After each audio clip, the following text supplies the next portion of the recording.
It's happening.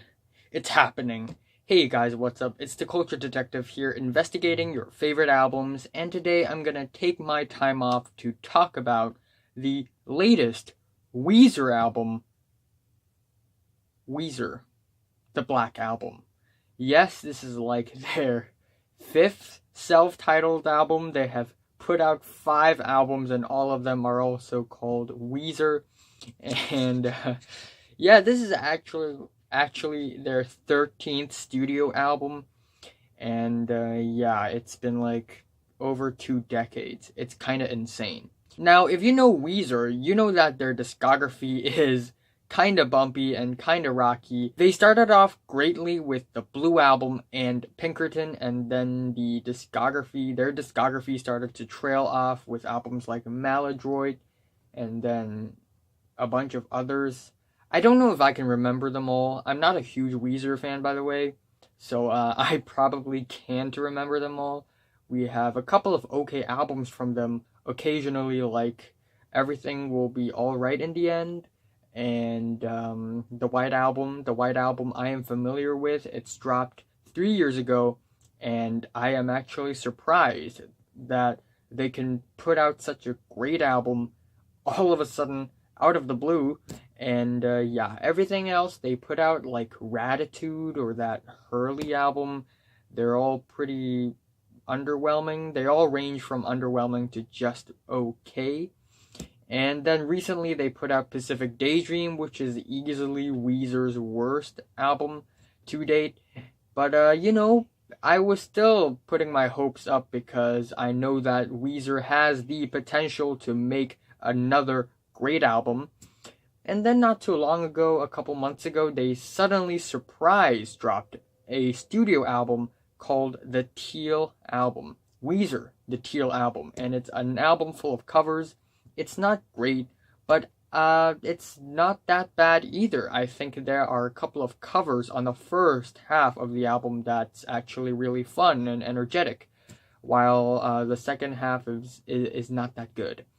So, coming into the Black Album, I really kinda don't know what to expect, but also kinda do, because it's Weezer, you know? The first 4 tracks to the album are also singles that lead up to this album. We start off with Can't Knock the Hustle, which is actually a surprisingly fun, catchy, accessible 90s throwback pop rock song. The instrumentals are actually pretty fluffy and nice on the ears. They're actually pretty fun, and I also kind of like the chorus of this thing, which which is a Spanish chorus, a little bit of Spanish, nothing all that fancy. Hasta luego, adios, and yeah. Overall, I think I'm pretty impressed with the track.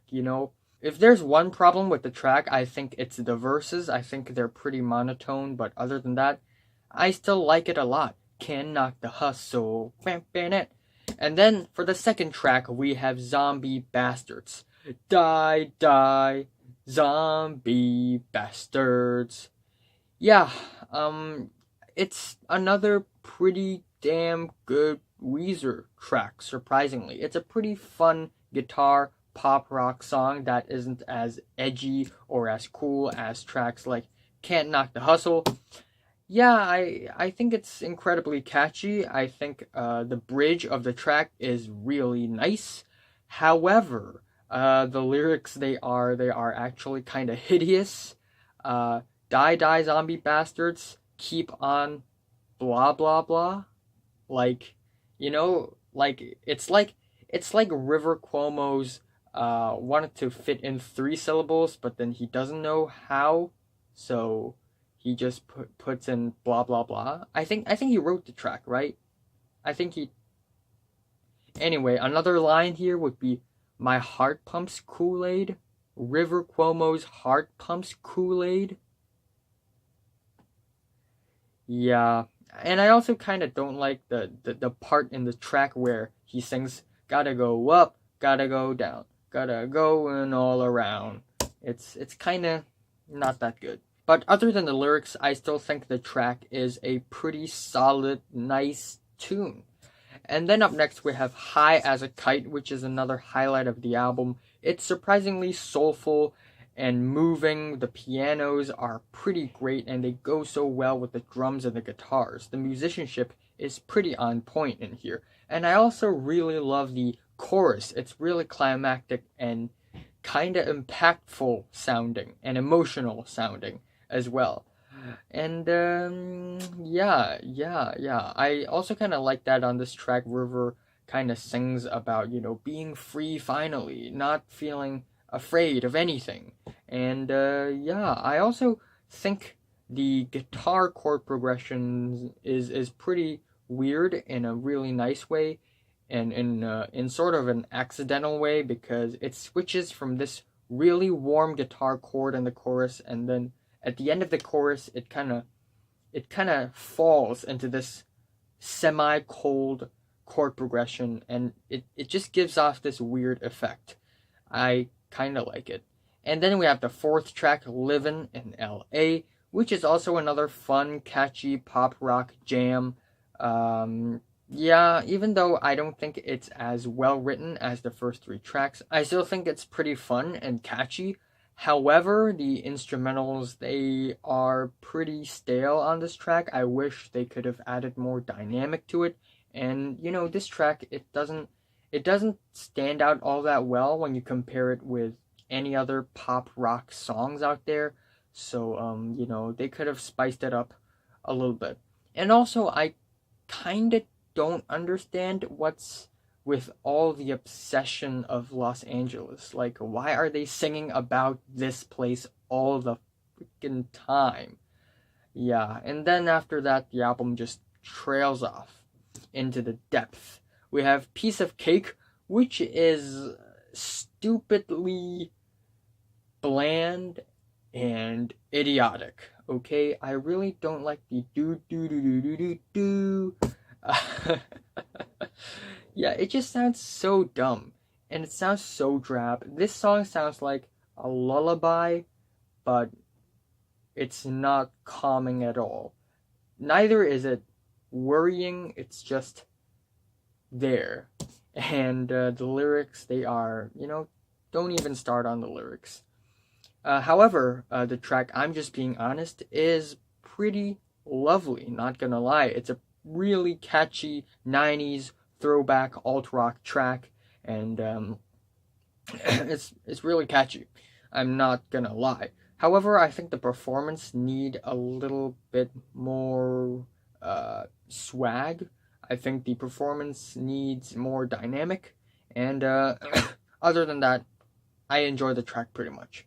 And then we have Too Many Thoughts in My Head, which is this really messy, cluttered pop song. It sounds really sweet, kind of trippy, and it sounds really messy. I think it's a pretty nice tune. The melodies of the vocals, they're pretty nice, but still the production lacks. It's kind of awkward, actually. And then we have The Prince Who Wanted Everything. This is the most awkward track on the entire album. The lyrics on this track, they are just so corny. It's kind of disgusting. And once again, I can't stand the do. They are irritating. They are irritating. And oh man, this song sounds like a very slow kid song that's very dumb and very boring, and I'm not impressed at all. And then we have the track Byzantine, and it's another flat, drab, overproduced lullaby track. It just sounds so mild, sounds so light, sounds like a very weird and forgettable blend of folk pop and tropical pop, the kind of tropical pop you would find in like Brazilian beaches, except it's way more stale and way more shallow. It just falls flat. And then the album ends off with California Snow, which is this very buzzy, climactic, explosive ending to the album. The instrumentals, they are really fuzzy and almost kind of trap influenced, but honestly, the production is not really all that great. And even though the vocal melodies, they are pretty good. California snow, will you let me go? But yeah, yeah, the lyrics, they're so. They're actually worse than so. And you know, I know for a fact that Weezer right now is trying so hard to come out with a very accessible, fun, and wild pop rock album, but it's like they just can't do it.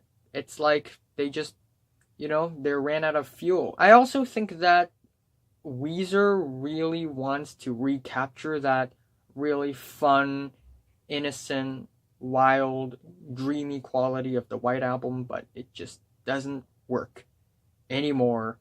And, it just doesn't work anymore for them, okay? For them, because, they're putting out all these very lower common denominator pop rock tunes. But you know what? They tried. That's what matters. That's what matters, I guess. Yeah, this album sounds like Make Believe Part 2 or something. My favorite track here is Can't Knock the Hustle, and my least favorite is Piece of Cake. And I'm giving Weezer's self-titled album, the Black Album, a 5 out of 10. So, have you listened to this Weezer album? From 1 to 10, how much did you rate it? Like if you like it, hate if you hate it, and subscribe if you want more. And thanks for watching.